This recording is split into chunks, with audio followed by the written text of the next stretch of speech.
We now have Kristin Skarbovig with Reveal Home Staging, and she will help stage the home once the clutter, and she might even help take some of that clutter away. Kristin, thanks and welcome to the show. Thank you, Bill. I'm happy to be here. We're glad that you're here. Would you tell us about what services your company does as we prepare the home to get the most out of it for listing? Absolutely. I work directly with the home seller to develop a plan for showing the home and marketing it in its best light. We work to highlight the architectural features in the home and downplay any negative aspects. And then I also suggest minimal changes that are going to garner the highest return on investment.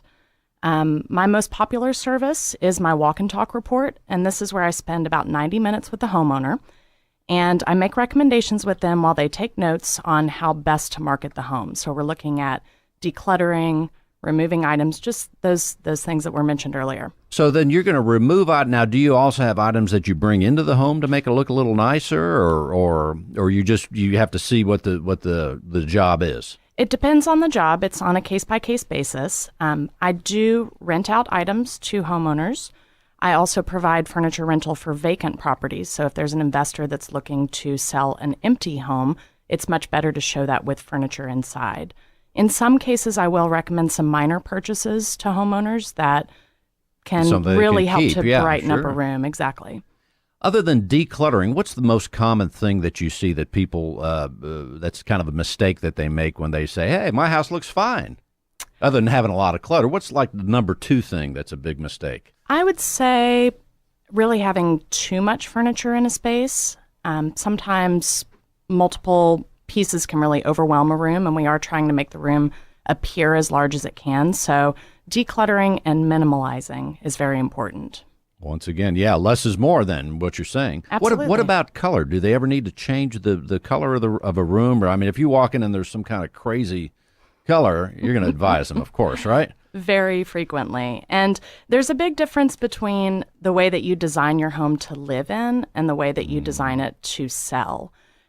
We often recommend that, just like Brandy mentioned before, that you want to neutralize the home. The best way to go is to do a neutral color on all of your walls, not to have any real big pops of color. And when we say color, too, we're talking about different colors. But what about dark and light? Is it bad to have like a real dark color, even if it is a neutral color, but it's a deep tone? Most definitely. Lightening up the home is very, very important. And you want to try and stick with some contemporary colors as well.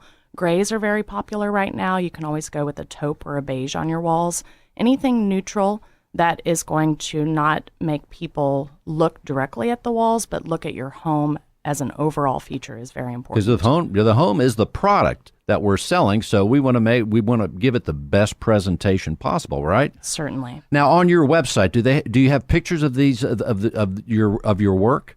I do. I have before and after pictures so that you can see what some of my projects have looked like before I went into the home and then after.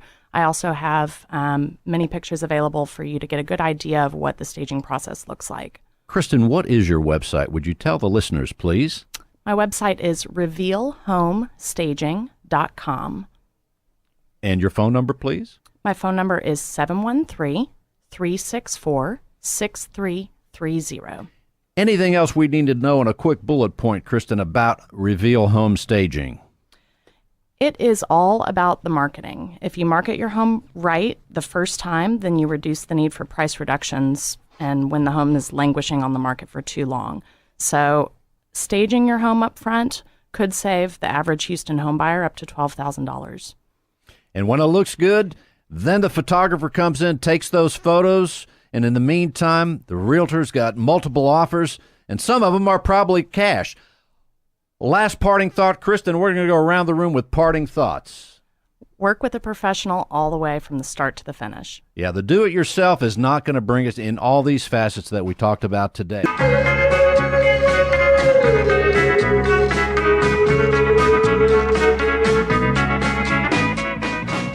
When it comes to real estate, everything matters. Whether you're a realtor, homeowner, buyer, or seller, Real Estate Matters with Stewart Title is here to inform, entertain, and inspire you. Host Bill Napick from Stewart Title will talk with guests about what really matters when it comes to owning, buying, and selling real estate. Learn what really matters when it comes to real estate. Listen to Real Estate Matters, Saturdays at 1 p.m. on 100.7 The Word, KKHT.